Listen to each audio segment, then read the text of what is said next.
entonces del paciente quirúrgico. Los roles del equipo quirúrgico que vamos a tener va a ser el cirujano, el anestesista, el arsenalero y los pabelloneros. Ya el cirujano y el segundo cirujano se van a encargar solamente de operar, de realizar el procedimiento quirúrgico, de mantenerse estériles. Ya el anestesista o los anestesistas, porque vamos a dividir en grupos de 5 a 6 personas con distintos cirujanos en los cuales vamos a dividir los roles, ya se van a encargar de mantener al paciente vivo, ya de elegir los fármacos que vamos a utilizar, de premedicar, de pasarlos. Igual vamos a tener un anestesista en la clínica que va a estar rotando con todos los grupos, que va a estar ayudándonos con nuestras dudas, pero el equipo médico, que son mis alumnos, van a tener que hacer este procedimiento, ¿ya? Nosotros vamos a empezar como desde la segunda o tercera clase que tengamos práctica, si no me equivoco, con estos roles, entonces ya tenemos que estar preparados porque se van a tirar así al agua. Yo lo que sí voy a hacer las primeras cirugías para que ustedes las vean y luego de que ya ustedes ya la estén aprendiendo, que básicamente vamos a hacer esterilización y castración, van a empezar ustedes a realizar los procedimientos, ¿ya? El arsenalero se va a encargar de entregar el instrumental al cirujano, ¿ya? Nosotros hicimos una clase de instrumental que está grabada, yo esa clase la saqué del práctico porque es mucho más amigable, después la vamos a volver a ver, ¿ya? Y tienen que aprender cómo usar el instrumental, cómo entregarlo, cómo identificarlo, ya la velocidad es importante. Así que apenas le entreguen la caja, ustedes tienen que ordenarlos, ¿ya?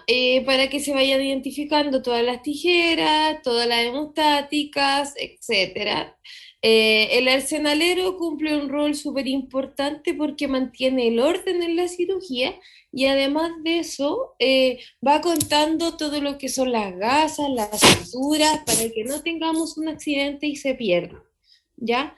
Eh, Generalmente en la clínica no se usa arsenalero en el diario por un tema de costos. Ya nuestras cirugías tienen un costo mucho más bajo que en la cirugía humana, que allí es indispensable el arsenalero, pero aquí nosotros tenemos la posibilidad de tener un equipo grande para poder llevar estos roles a cabo y además eso nos sirve para aprender a identificar el instrumental, ya que cuando ustedes egresen o se titulen, van a tener que trabajar con eso y la idea es que salgan con el conocimiento adecuado, ¿ya?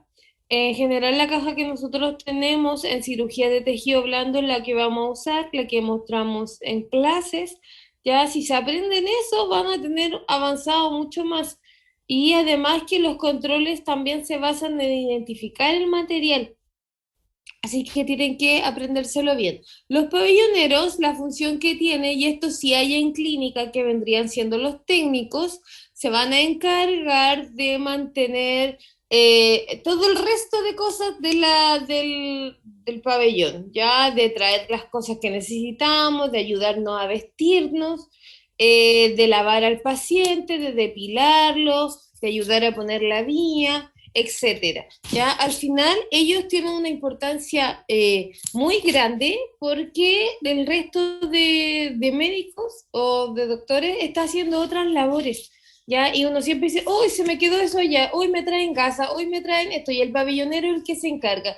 Generalmente el técnico es el que nos ayuda en esta situación, y cuando obviamente no hay recursos de personal, ya tenemos que dividir esta tarea con el anestesista y el cirujano, que muchas veces el anestesista puede llegar a ser el pabellonero cuando no tenemos la posibilidad de tener tanto personal en clínica.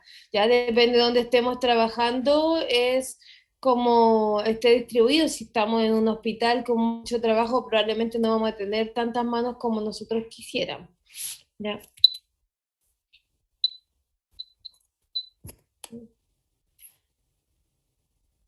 Vamos a admitir. vamos a ver unos conceptos, ¿ya? La diéresis es la abertura de algún lugar con un instrumento que tenga filo. Ya nosotros vamos a realizar diéresis en todas nuestras cirugías, sobre todo las cirugías de cavidad abdominal, y vamos a ocupar en este caso el bisturí que tiene un filo especial para realizarlo en un solo corte. Lo importante de cuando generemos una diéresis en la piel o en el tejido muscular es que nosotros ocupemos la fuerza correcta para permitir en un solo corte llegar o sea, a nuestro objetivo, ¿ya? Y que no tengamos que realizar cortes extras ni tampoco que nos pasemos de largo, porque, por ejemplo, abajo directamente de la línea media, cuando nosotros incidimos en una cirugía como para una esterilización, generalmente se posiciona abajo de esto el vaso. Y el vaso es un órgano que no es suturable, ya que generalmente si se rompe tenemos la posibilidad de aumentalizarlo si es pequeño, que significa pegar el aumento con unas pequeñas suturas que se posicionen nomás sobre él, ¿ya? Y yo definitivamente realizar la esplenectomía, pero nadie quiere realizar una esplenectomía en una cachorra de 6 meses que estamos recién esterilizando. Entonces, eso es una de las complicaciones principales cuando generamos la diéresis del ingreso a la cavidad abdominal, ¿ya? También tenemos que tener claro que necesitamos instrumentos de corte filudo y en este caso nosotros vamos a ocupar siempre el bisturí. Ya no podemos entrar con tijera. La tijera genera cortes eh, limpios, pero tenemos que hacerlo en forma repetitiva. Y como lo he dicho antes, bueno, ustedes no hemos tenido práctico, nosotros no estamos cortando carne, estamos cortando un paciente, entonces tiene que ser un corte limpio, porque si nosotros hacemos corte repetitivo o cortar como un serrucho, vamos a generar mayor inflamación, retarda la cicatrización, genera dolor al paciente, ya no vamos a tener un corte limpio y significa que eso va a sangrar. Nosotros vamos a entrar por la línea media porque ahí no hay irrigación, ahí solamente está la unión del músculo, entonces nosotros vamos a entrar por medio de la unión y no va a generar sangrado. Si nosotros tenemos sangrado en la línea media, probablemente es porque no entramos en la zona correcta. Ahora, ¿qué pasa si no entramos en la zona correcta? No pasa nada, o sea, vamos a tener quizás más dolor al paciente, vamos a tener sangrado, pero podemos realizar una cirugía de manera normal. En todos los pacientes deberíamos ver la línea media, pero en los que no se vean, nosotros tenemos que tratar de identificar siempre por posición anatómica. Ya ese es un concepto que yo ocupo mucho, la posición anatómica, porque muchas veces no van a haber lugares ustedes para, no sé, poner la vía endovenosa o para tomar una muestra de sangre en la yugular y se tienen que guiar donde debería estar, porque ahí está. ¿Ya? Tenemos otro concepto que se llama exéresis. Ya, la exéresis es el retirar algo. Generalmente lo más común que ocupamos es la exéresis de cabeza femoral, ya, porque vamos a retirar una parte del hueso para sacarlo. Pero podemos hacer exéresis de cualquier cosa, ya, sacar exéresis del vaso, de una parte del intestino. Ahora vamos a tener diferentes nombres para distintas partes de los órganos o distintos órganos en la cavidad abdominal, pero un concepto general de exéresis es retirar algo, ¿ya? Siempre estamos hablando que esto es el tejido vivo, ¿ya? Y la síntesis es el cierre, ¿ok? Vamos a hacer síntesis de todos los tejidos, síntesis de la cavidad abdominal, síntesis de la piel, ya con las suturas que ya la habíamos comentado, pero eso básicamente es la unión de dos partes que se van a cerrar. Nosotros vamos a ayudar a la síntesis con la sutura, pero eso es lo que estamos proporcionando, ¿ya? Vamos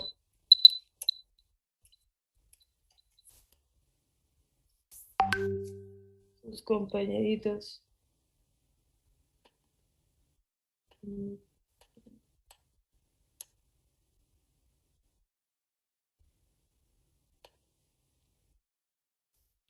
Recuerden que si van teniendo dudas, me van deteniendo.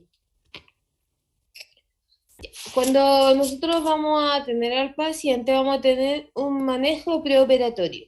¿Ya? Primer concepto es la derivación del médico internista o el médico especialista. Para que llegue a la cirugía tenemos que tener una evaluación previa con un médico internista. Ya, por ejemplo, si vamos a realizar una esterilización, el paciente nos llama y le dice a la secretaria, ya venga mañana y lo van a operar. No, tiene que entrar, tienen que realizar un examen clínico, auscultación, que tenga buena hidratación, pedir exámenes preoperatorios, etcétera. Ya puede ser que tengamos una derivación de un especialista, generalmente nos derivan mucho los oncólogos. Nos va a tener el paciente ya identificada la patología y nos va a decir qué es lo que, sugerir lo que deberíamos hacer, pero nosotros con la técnica quirúrgica vamos a tomar las decisiones necesarias, ¿ya? Vamos a recibir al paciente en el pabellón y vamos a reevaluar preoperatoriamente. Generalmente esto lo va a hacer el anestesista, ya va a tomar las constantes, va a tomar las presiones del paciente y va a dar la confirmación de la cirugía. Esto deberíamos hacerlos antes. Hay pacientes que el anestesista tiene que hacer consulta prequirúrgica o hay pacientes que el cirujano tiene que hacer la consulta prequirúrgica, ¿ya? Para que nosotros podamos identificar si ese paciente entra o no en cirugía. Muchas veces, o sea, no tantas, pero hay veces que el paciente se cancela la cirugía cuando va a entrar al pabellón porque uno de los dos profesionales determina que no está apto para entrar. Puede ser por los exámenes, por la evaluación previa o simplemente porque el cirujano determina que no es operable o no es operable en el momento o no era paciente candidato para cirugía.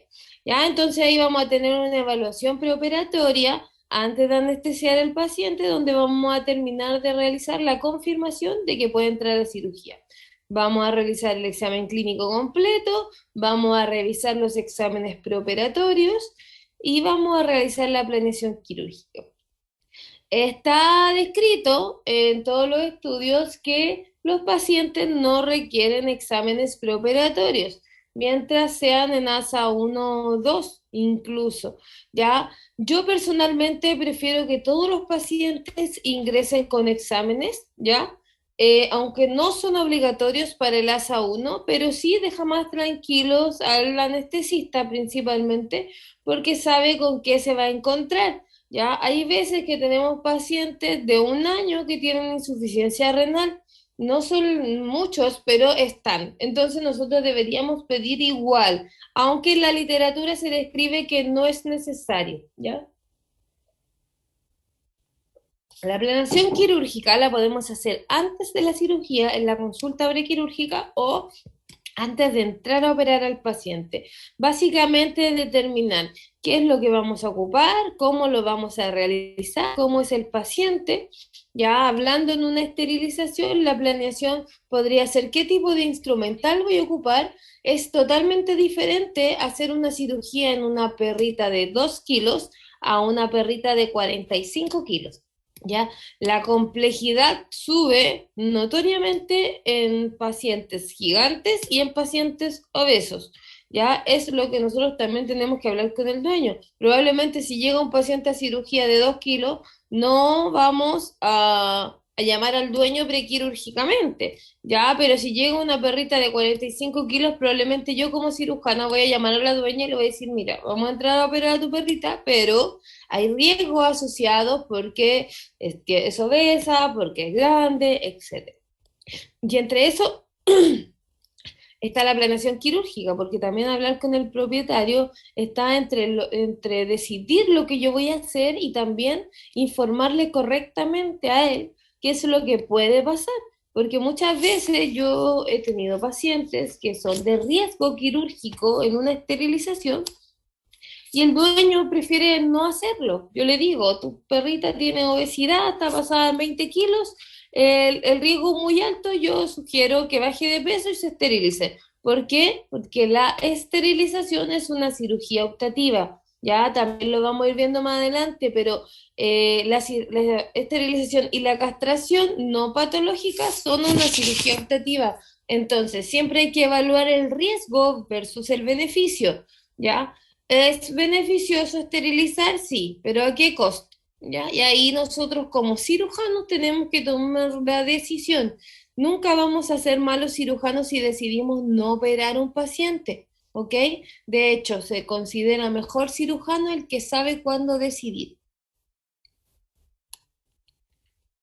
El ambiente quirúrgico. Bueno, las características que tiene el pabellón, ustedes ya las conocen, ¿ya? Y el manejo del paciente. ¿Qué significa esto? Las características del pabellón: debe estar limpio, debe tener muros y pisos lavables, debe tener ciertos instrumentos que nos van a ayudar a realizar una buena cirugía, como una mesa, idealmente una mesa que se posicione como hidráulica, ¿ya? Porque para beneficio netamente del cirujano, porque las espaldas sufren después de un tiempo.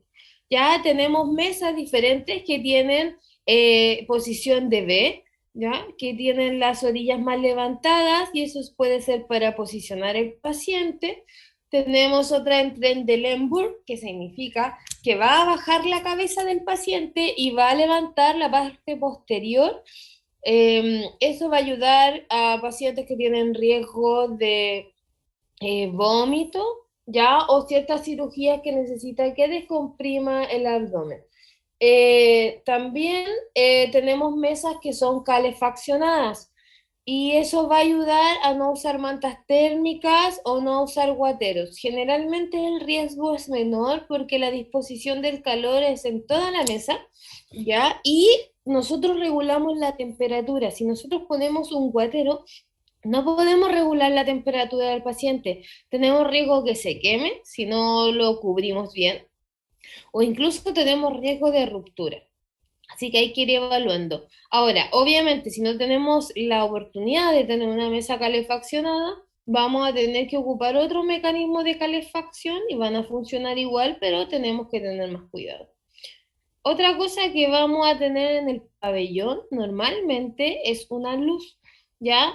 Podemos tener la luz de techo, la luz de piso, o podemos no tener luz, pero si tenemos una buena iluminación en el techo, ¿ya? Las luces de pabellón van a ser movibles y tienen una palanquita que lo va a permitir mover. Generalmente el cirujano debería tener una superficie estéril ahí o puede tomar algo estéril y posicionarla. En otro caso, puede posicionarla antes de la cirugía y dejarla bien o pedir ayuda al pabellonero para que le acomode la luz, siempre y cuando no pase por encima de su campo estéril.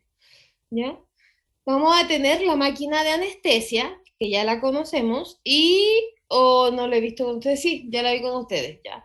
Ya la conocemos y tenemos el monitor multiparámetro. ¿Ya? Estas son cosas básicas que vamos a tener en un pabellón.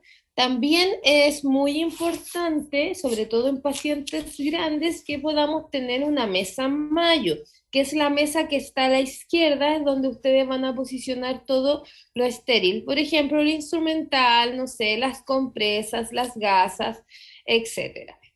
¿Ya? Idealmente el pabellón o cerca del pabellón debe tener un lugar donde se puedan lavar las manos. En esta foto, por ejemplo, tiene adentro el lavamanos. No hay ningún problema que lo tenga adentro, pero siempre es bueno tratar de mantener lo más aislado posible el pabellón de cualquier factor que pueda contaminarlo. ¿Ya? Vamos a entrar más gente.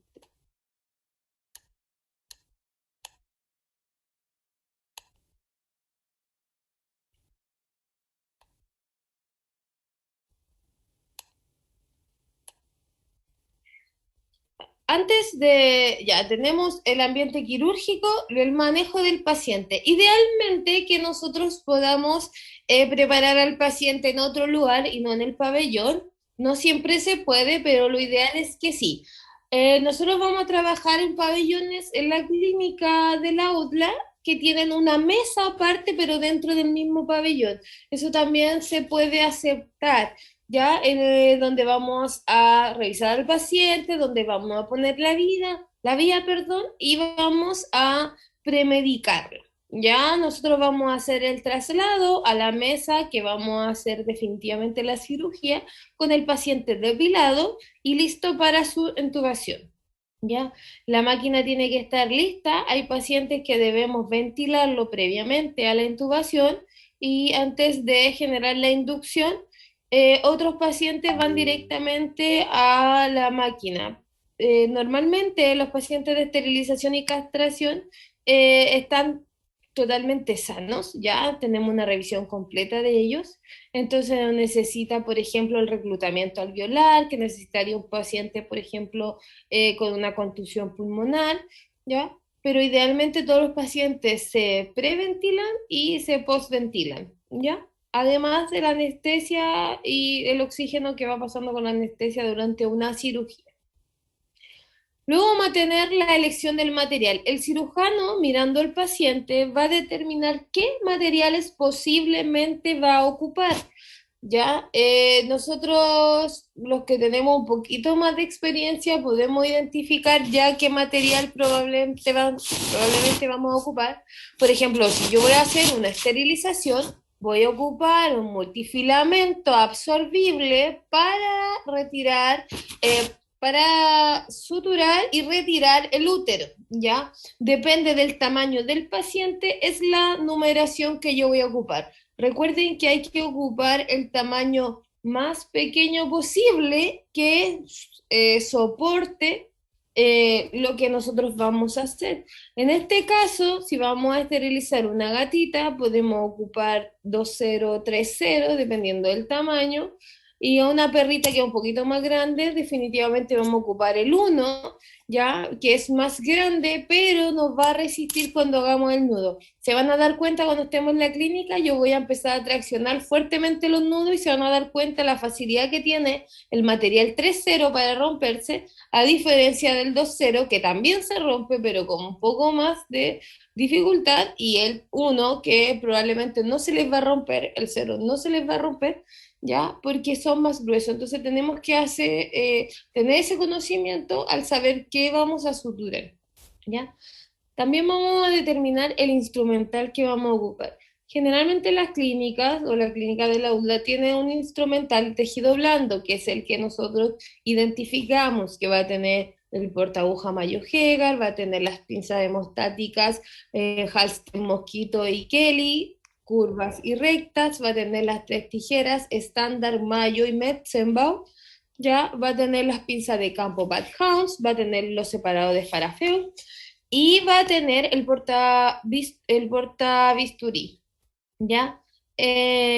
Además de las pinzas anatómicas y las pinzas dientes de ratón. Ese es un instrumental básico para cirugía de tejido blando, ¿ya? Pero quizás nosotros vamos a tener que elegir si el instrumental va a ser para perra pequeña o perra grande, porque no vamos a tener unas Kelly de 22 centímetros en todas las cajas, no sé. ¿Ya? Recuerden que ahí vamos identificando que se miden por centímetro. Tenemos desde 12 centímetros a 30 centímetros. Eso es el largo del instrumental. Y depende de qué cirugía vamos a hacer, quizás vamos a elegir una pinza más grande. Por ejemplo, ¿por qué yo voy a elegir una pinza Kelly recta para una perra grande, que sea grande? Porque su muñón uterino va a ser mucho más grande. Y la idea es que cuando yo haga clampee, o sea, cuando como que se pince, yo debo abarcar el total del tejido el cual yo voy a retirar, ¿ya? ¿Por qué? Porque si yo pongo una pinza por el otro lado que también se puede, tengo probabilidad de que caiga contenido, dependiendo de lo que yo esté sacando, al abdomen o afuera y contamine. Ya entonces tenemos que también identificar el instrumental que nosotros vamos a ocupar. ¿Ya? También tenemos que elegir la sutura que vamos a ocupar en piel, que generalmente va a ser en nylon, pero también vamos a decidir, va a ser 2,0 o 3,0. En un paciente raza grande de 40 kilos, ¿Ustedes elegirían el 3-0, que es más pequeño, o elegirían el 2-0, que es más grueso? Recuerden que las características del 2-0 es mucho menos maniobrable, más posible que se salga, etcétera. ¿Alguien me puede contar que tenga experiencia en eso?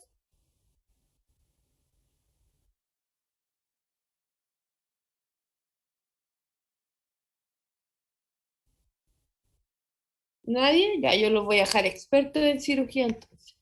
Yo elegiría la sutura más delgada. Recuerden que siempre hay que elegir la más delgada posible. Pero ¿por qué yo, si les dije que en una perra de 40 kilos vamos a ocupar el más grueso que podamos, en absorbible y en nylon el más delgado? Porque nosotros la piel solamente la vamos a afrontar, no la vamos a estrangular. Entonces, si nosotros afrontamos solamente, vamos a permitir la reparación con la sutura más pequeña posible, que en este caso sería el 3-0, así que no tendríamos ninguna complicación.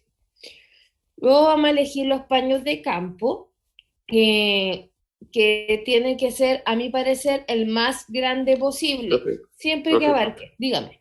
disculpe, dijo en absorbible la más gruesa y la en nylon la más delgada, en un perro grande, ¿verdad? Claro, por ejemplo, una perra de 40 kilos, yo voy a elegir la sutura uno absorbible porque yo necesito traccionar y hacer nudos y no puedo permitir que se me rompa la sutura. Entonces yo voy a ocupar la más grande para permitir unos nudos más fuertes. En cambio, en la piel voy a ocupar la más delgada posible, que se describe que en cualquier cosa que hagamos, la sutura debe ser la más delgada posible, que afirme el tejido, ¿ya? Eso así es como la definición. Ocuparía el 3-0 porque solamente voy a afrontar la piel, entonces yo no necesito que resista fuerzas, solamente necesito que esté una frente a la otra. Gracias, profe. Ya. Y el paño de campo, entonces, que sea el más grande posible, que abarque toda la mesa, idealmente, no importa para lo que se haga, porque cuando nosotros estemos operando se van a dar cuenta que el hilo de la sutura que mide 90 centímetros va a andar habitando por todos lados. Entonces, si yo tengo un paño de 20 por 20 que va a cubrir la zona alrededor de la que yo voy a incidir, el hilo probablemente ande dando vuelta por todos lados y pase para arriba el perro y todo, y ya ven, me va a contaminar la cirugía y que nosotros necesitamos es que se mantenga todo estéril, ¿ya? Eso es lo principal. Entonces, en este punto vamos a sacar también nuestros guantecitos, nuestra bata quirúrgica y la vamos a preparar.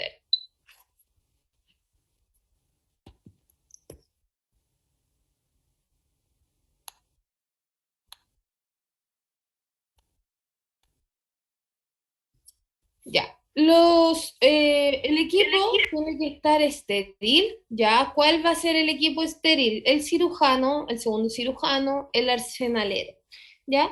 ¿Qué vamos a hacer? Primero vamos a ir a realizar el lavado de manos y tenemos que estar ahí por lo menos 4 minutos, hacer un lavado profuso con algún antiséptico que puede ser clorexidina o povidona yodada.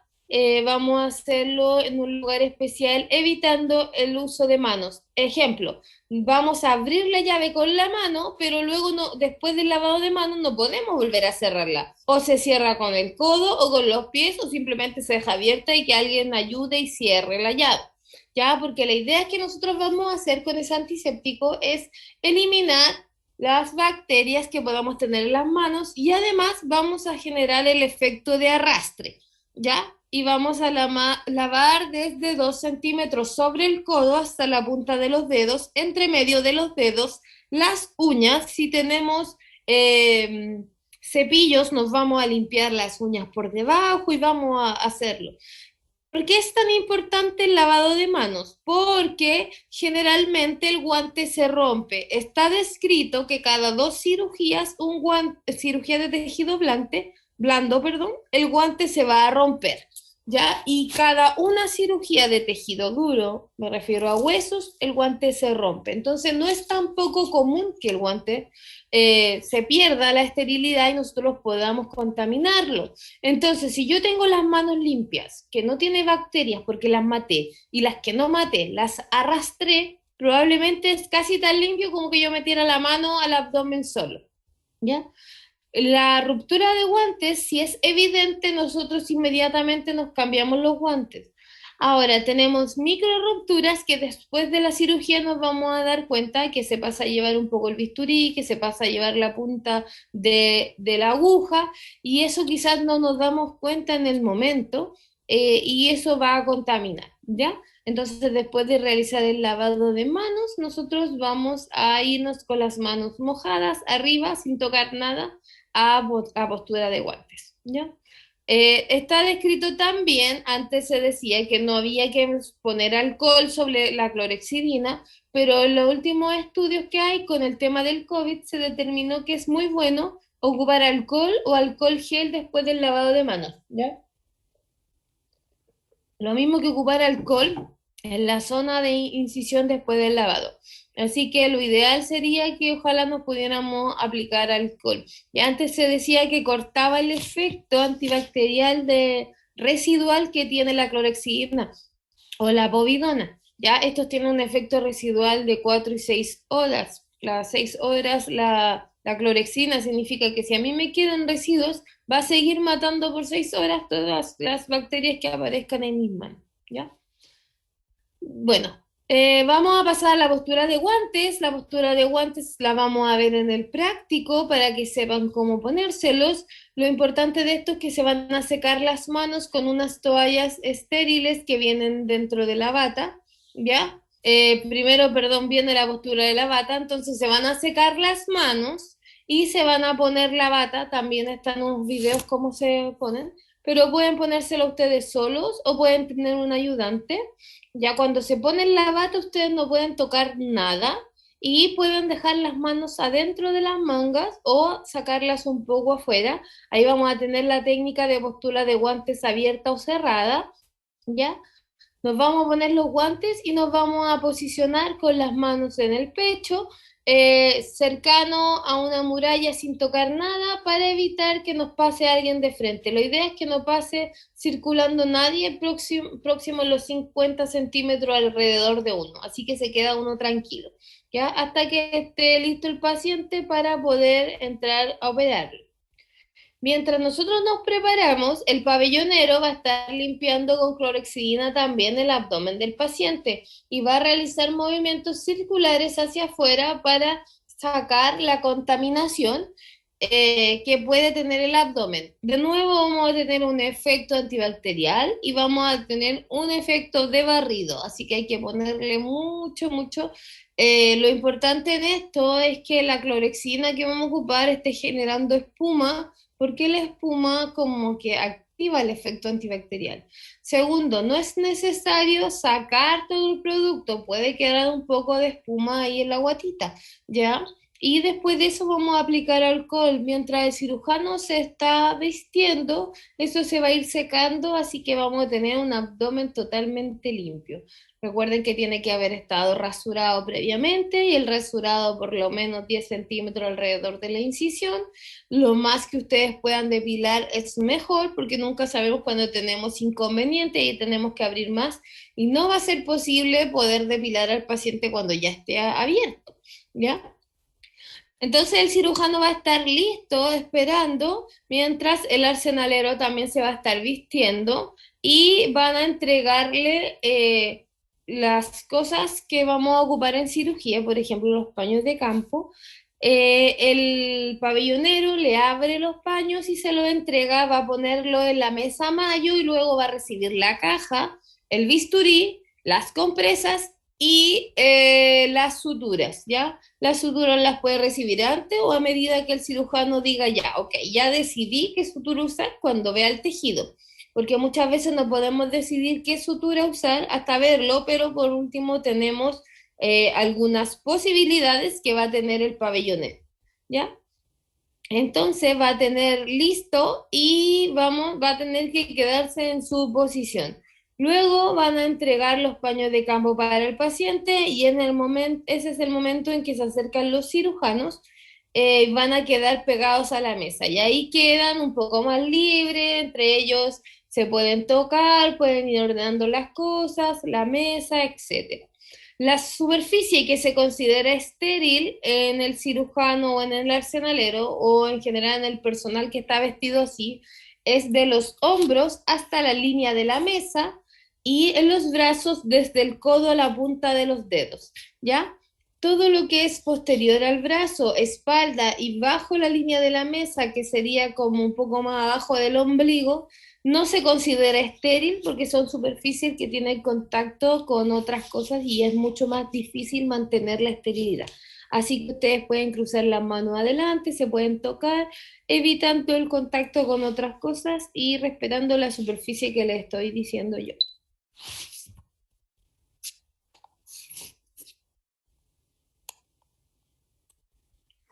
La anestesia. El anestesista, bueno, que nosotros vamos a rotar todas las posiciones. Bueno, ustedes, yo no, siempre voy a ser la cirujana, pero ustedes van a ir rotando las posiciones y que todos tienen que saber manejar.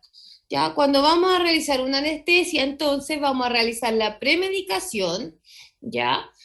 La premedicación va a ser algunos analgésicos, ya, sedantes, que vamos a ocupar en premedicación dexmedetomidina, midazolam, diazepam, ketamina. Podemos ocupar aquí los analgésicos, tramadol, fentanilo, morfina, etcétera, metadona, ¿ya? Eh, Luego vamos a hacer la inducción del paciente con propofol principalmente, es el fármaco inductor que vamos a ocupar nosotros. La premedicación no es rápida, generalmente nos tomamos nuestro tiempo, sobre todo con algunos fármacos como la dexmedetomidina que produce vómito. El resto de los fármacos también se van a pasar lento, pero la dex indica que se pase el contenido total endovenoso en 10 minutos, diluido, entonces harto tiempo. Mientras están haciendo otras cosas, el anestesista está premedicando, ¿ya? Luego vamos a hacer la inducción con el propofol. Recordemos que este fármaco genera apnea, así que tenemos que estar listos para la intubación con todo, con los sistemas conectados, los sistemas de oxígeno, con la máquina encendida, solamente con oxígeno en este punto. Ya el laringoscopio, que es el instrumento que vamos a ocupar nosotros para poder observar la entrada en la tráquea, para saber dónde intubar y ya en este momento nosotros lo pasamos a la mesa de cirugía. Luego vamos a conectarlo a la máquina de anestesia y vamos a estar en la mantención. La mantención puede ser con isoflorano o sevoflorano dependiendo de la disponibilidad y dependiendo del tipo de paciente que vamos a anestesiar. A veces vamos a tener predilección por alguno u otro anestésico dependiendo de la cirugía. Hablando en una esterilización o una castración, cualquiera de los dos fármacos es aceptable, es bueno. Se considera que el sevoflurano es un poco mejor que el isoflurano, tiene mejores características porque se creó después y obviamente mejoró el fármaco que era el isoflurano. ¿Ya? Después de que terminemos la cirugía, vamos a terminar de pasar algunos fármacos como el antiinflamatorio, ya siempre se va a pasar al final, y además de esto podemos ocupar dentro de la cirugía bloqueos anestésicos, ya bloqueos o podemos entregar el anestésico como por rocío, como rociar la zona, ya no pincharla. Y generalmente cuando estamos terminando la cirugía ya necesita que piden aplicar un anestésico local en la incisión de la herida, ¿ya? La incisión para nosotros mantener anestesiada la parte donde incidimos después de que el paciente despierte, ¿ya? Infusiones. Podemos ocupar infusiones. ¿Qué significa esto? Vamos a poner un medicamento a través de una dilución en el suero o a través de una jeringa, depende del infusor que nosotros tengamos, y vamos a pasar el medicamento en forma continua, ya para mantener el efecto por un alto periodo de tiempo sin provocar una sobredosis del medicamento y que cree el efecto necesario. Por ejemplo, tenemos distintos tipos de infusiones. Tenemos infusión TLK, que es una infusión anestésica, que es lidocaína, ketamina y tramadol. Ya tenemos infusión de fentanilo, por ejemplo, para un paciente que quizás está convulsivo, infusiones de midazolam, etcétera. Ya estas son las maquinitas que nosotros vamos a ocupar. Generalmente no siempre las vamos a ocupar para infusiones. Cada paciente en un hospital que esté implementado, va a ocuparlas para el manejo del suero, ¿ok? Porque lo ideal es que esté la fluidoterapia controlada, ¿ya? Y en este caso nosotros vamos a poner a 2 ml kilo, a 3 ml kilo, 4, dependiendo del requerimiento del paciente. Entonces, el anestesista puede estar ayudado por una infusión analgésica y además el fluido controlado en una anestesia y eso hace un adecuado manejo. Nosotros tenemos infusión en el hospital de la UDLA, infusores. Así que vamos a ver en qué se ocupan. Probablemente vamos a tener, como les digo, la fluido controlada y vamos a pasar por una llave de 3 pasos los medicamentos. ¿Por qué es tan importante mantener la fluidoterapia controlada? Porque hay un órgano que es el principal que se daña si nosotros no estamos aplicando fluido al paciente intraquirúrgico. ¿Alguien sabe qué órgano es? El riñón. Sí, el riñón. El riñón es el principal afectado cuando hay una hipovolemia intraquirúrgica, genera una necrosis del tejido, precipita todas las partículas que están pasando porque van con poco volumen y genera una injuria renal aguda.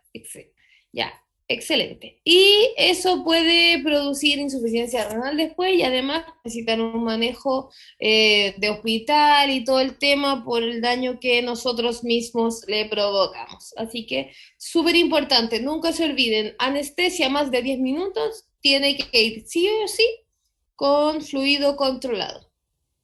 Ahora, si no tenemos un infusor, podemos tener una bajada de suero normal, pero tenemos que calcular el goteo a 3 ml kilo.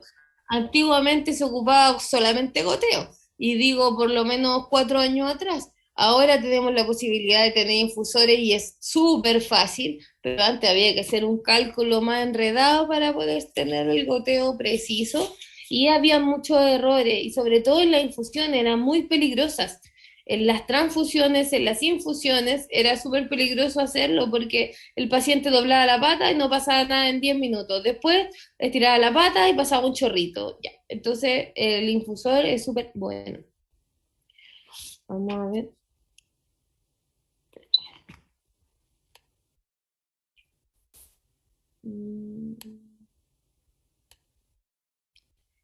Método de sujeción del paciente. Eh, Vamos a tener principalmente dos tipos. La M, que está a mano derecha, que tenemos en distintos materiales, es uno de los que ocupamos. Vamos a poner el paciente de espalda y eso va a permitir que no se mueva. Ya tenemos distintos tamaños, las vamos a ocupar para cirugía, también para posicionar algunos pacientes en radiología. Y tenemos otro método que es el amarre de las patas en la mesa, ya que amarramos los 4 miembros con una tensión adecuada, nunca desarticulando al paciente, ni tampoco teniéndolo suelto que se gire para todos lados. La idea es que esté posicionado para la manipulación. Muchas veces nosotros vamos a traccionar y generar un poco de movimiento en el paciente cuando estemos operando. Sobre todo depende de lo que estemos operando. A veces tenemos un manejo muy delicado del tejido, pero cuando hay una cirugía ortopédica es imposible no tirar al perro 1 metro tirándolo, traccionándolo hacia atrás. Entonces depende de eso cómo vamos a posicionar al paciente. Si vamos a ocupar el abdomen para incidir, vamos a tener que tenerlo de decúbito dorsal, como está el paciente en la fotografía, ¿ya? Y si nosotros, por ejemplo, vamos a operar tráquea, vamos a amarrarlo, pero los miembros delanteros van a ir amarrados hacia atrás, o sea, van los 4 miembros extendidos. Si yo necesito sacar, no sé, un tumor del muslo, yo lo voy a tener de lado, de manera lateral al paciente, y dependiendo de la tracción que le voy a generar o el tamaño del paciente, yo lo voy a amarrar también. Esto es totalmente necesario para la cirugía. En la medicina humana también amarran los pacientes para la cirugía abdominal, entonces no es tampoco común, ¿ya?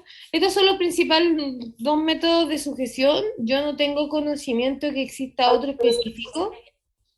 Lo que sí cambiaría es el tipo de amarra. Algunos ocupan amarras especiales para esto que venden, otros ocupan bajadas de suero, otros gasas, etcétera. Y como les decía, la M, que ese es el nombre científico, no sé cuál es el nombre científico, todos los conocemos por la M. Perdón, la M, la B, es una B corta, ¿ya? Eso tiene distintos materiales, ¿ya? Profe, una consulta Dígame. antes de que siga. Hay unos, es que no sé el nombre técnico, pero hay como unos abridores, por decirlo, para castración. ¿Esos cómo se llaman? Que son como ¿Abridores? metálicos.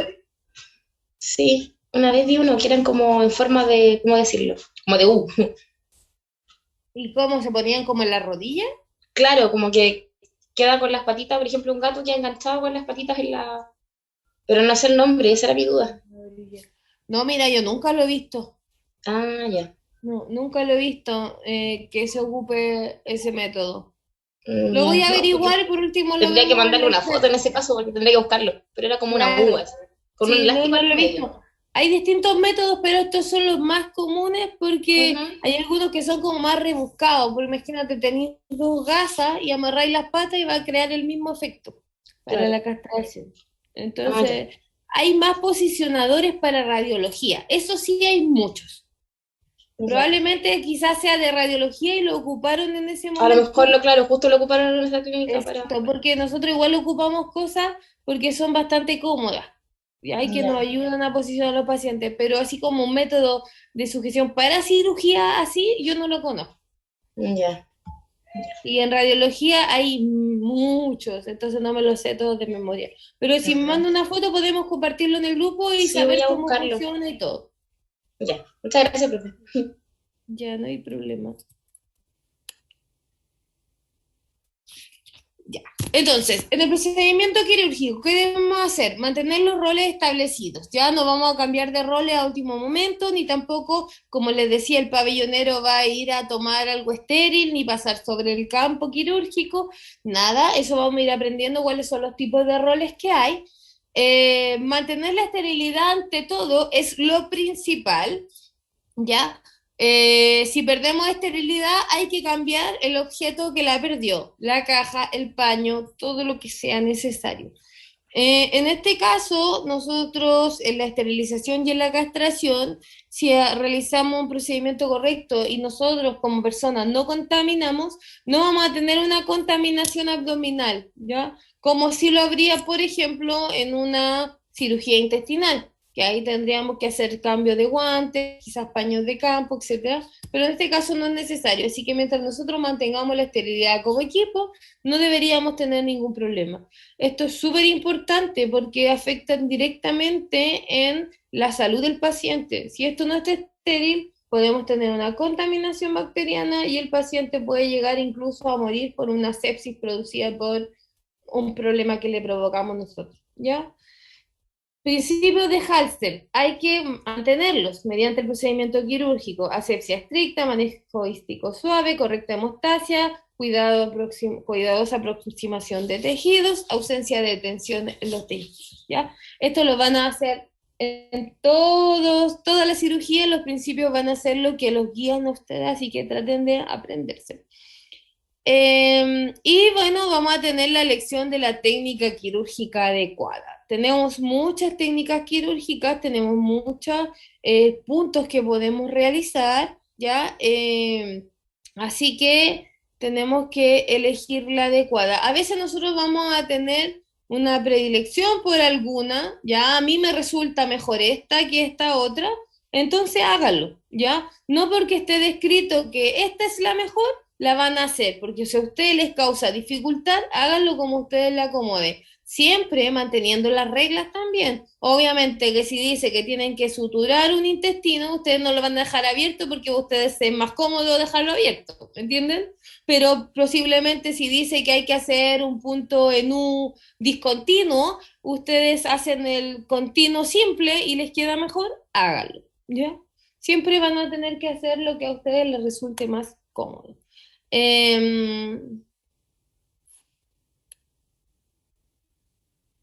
Hoy que se hizo corta la clase. ¿Qué hora es? Ya, vamos a tomarnos un break para después volver a terminar la diapo. Vamos a tomarnos 10 minutos. ¿Alguien tiene preguntas hasta aquí? No, profe, todo claro. Ya, maravilloso. Vamos a tomar 10 minutos de break. Vamos a volver a las 9:36 para seguir con la clase.